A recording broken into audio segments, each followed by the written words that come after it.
Saints live stream here. We're going to do the projection show here.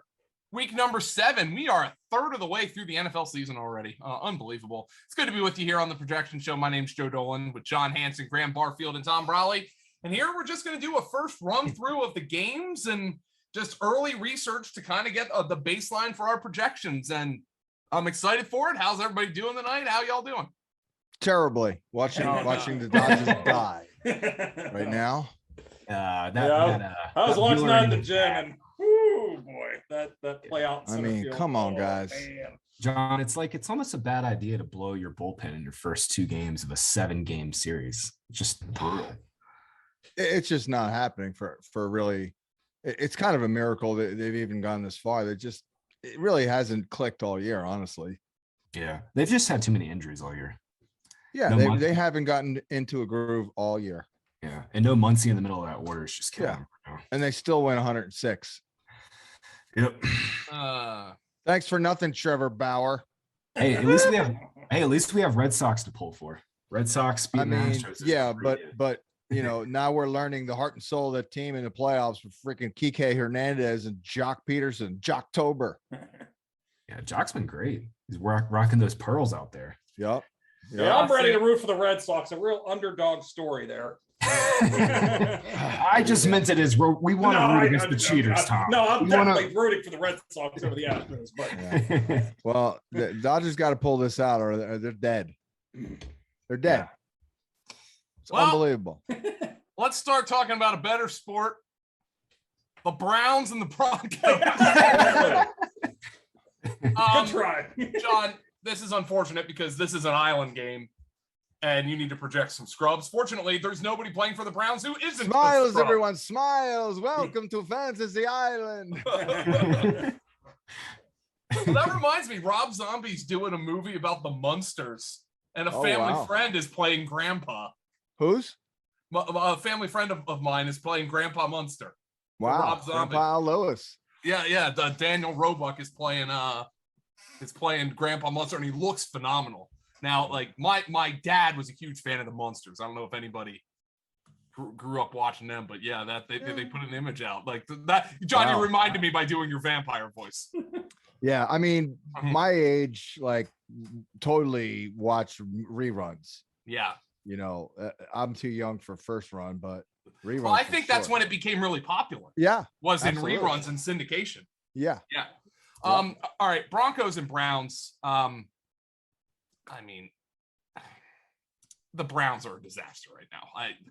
Dearness Johnson, Demetric Felton. John, I mean, I guess this will change, but it's worth noting Demetric Felton has played 45 snaps on offense. 2 of them have been as a running back. Yeah. Oh, yeah. No doubt. So, I mean, he's going to get carries this week, you would think, but Dearness Johnson has to be the lead guy. Now, he at 200 pounds ran a 4.8140 at his pro day. Is that good? No.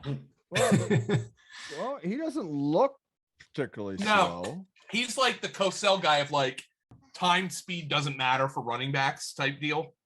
Yeah. I mean, with the exception of somebody like Derrick Henry. So I guess we have to project John Kelly, right? Yeah, John Kelly's the third stringer. Yep. It's John Kelly season, guys. Finally. Oh, yeah.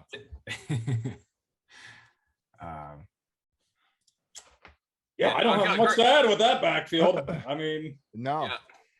I mean, it's their receivers. They're full rotation right now too. I mean, DPJ played. I mean, he led them in routes last week, but I mean, they still rotated Higgins and Schwartz in, and they're still doing dumb shit with their tight ends too. I mean, it's how does David Njoku go for 150 yards and then play a season low snap share? Like, I just don't get it. Like, it was a game they were trailing in the entire game. Yeah, I mean, John, some of this shit I just don't understand. And, you know, they'll always say, oh, coaches are smart. Yeah, I know they're smart. There's a correlation between our complaints about the fragmentation of production and their offense being week to week. Yeah. They have no staples. I think some of that, Joe, that Njoku game was the Chargers are terrible against tight ends. Yeah, but like you don't have wide receivers, and David Njoku's a glorified wide receiver. Like, honestly, they missed Jarvis. Jarvis is like the glue that holds it all together. Yeah, he was like kind of the one staple in the passing game. He'd have a terrible matchup this week because Bryce Callahan is the slot corner. You do but not still, mess with the Callahan. That's Wes Huber. Yeah, that's his line. Yeah. I mean, Sounds DPJ. like Jarvis is still, he might go this week. Yeah, Oh, he's really? rolled out. Stefanski left it open. It sounded like he was relatively close this past week too, and they obviously Maybe with all the injuries and Yeah, in fact, Beckham was out of of practice again today. Like he probably is going. wouldn't be surprised. Further clouds everything. Yeah. I mean, But you John- can't use Higgins. You can't use OBJ unless you're desperate. Jarvis, Yeah. man, Just give him 3 catches for 33 yards. it's brutal. Yeah. It's brutal. And I mean, Baker probably shouldn't be playing. I mean, Yeah. you also have one of the best backup quarterbacks in the league. Peoples Jones is interesting, slightly. If we're talking real Oh, low yeah, end. yeah. The Broncos have been giving up massive plays here the last couple of weeks. I mean, Yeah.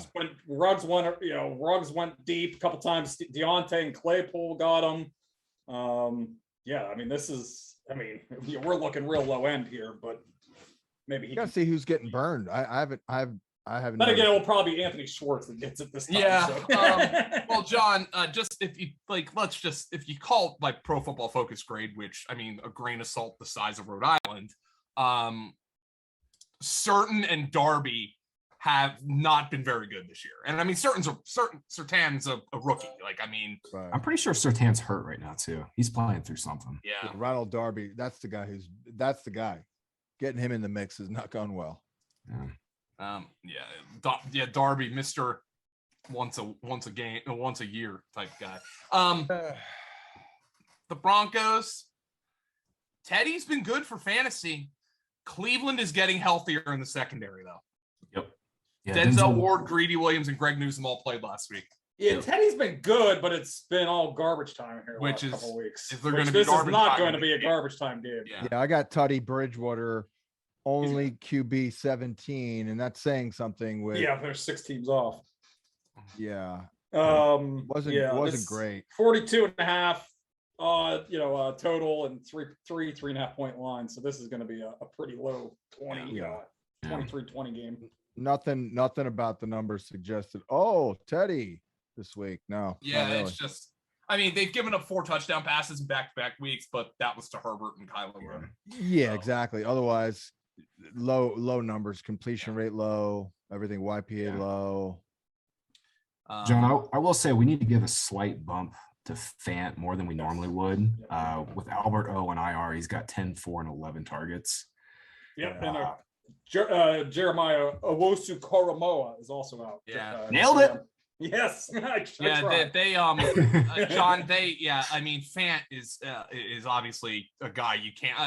I can't imagine there are many fantasy teams that have the luxury of sitting Noah Fant. Yeah, I guess I underprojected him last week. Where did we have him? I don't know. Well, he had like 9. Well, yeah. Well, I mean, they were trailing that whole game. All late. That was garbage time. But I mean, the volume has been fine. I don't think Judy's gonna play. 8 or 9. I don't He think was so. working with Locke today, so I think they're trying to ramp him up for next week. By the way, in my defense, every tight end ranked higher than Fant did well. Schultz, Henry, Hawkinson, Ertz, Gesicki, and then the other Andrews, Kelsey, and Waller. Yeah, Waller's been a fucking buzzkill. He was probably ranked about right, actually, when you really look at it. Yeah. The backfield is the same. I mean, Tom and I were talking about this for the marker report, and we were just like, what do we write? We write the same thing every week. Javonte looks good, but Gordon doesn't look bad enough to not get snaps. And yeah. Melvin's playing well right now. I mean, Javonte looks incredible, but Melvin's playing well enough to keep his just role. like, I'm so sick of like on Twitter on Sundays, I see a Bronco, and I'm not blaming the Broncos beat writers. I see the Broncos beat writers go like something like, man, Javonte Williams, this guy is special. And then I look up and he has 2 carries for 25 yards. Like, yeah. And They then haven't really had. Gordon goes back in the game. Then the damn defense is sucking lately so they really haven't had many games where it's like, all right, we're up, we're gonna run the ball. Yeah, their game scripts have been bad. I mean, it's almost like playing the Giants, Jags, and Jets. Their first 3 games was really easy or something. Right. But Javante should be getting like 2 carries extra a game than he's getting probably. Yeah. Yeah, they haven't really played a competitive game yet. Nope. Yeah. Tom, it's been so bizarre. I mean, Yeah. they beat the shit out of those 3 teams and then gotten first 3 their games. asses beat the last 3. So I thought they were fraudulent 4-3 in a O team though. Oh, they're far less fraudulent than the Panthers were. I'll tell you that. Yeah, that's true. Okay. Bengals and the Ravens. Tyler Boyd is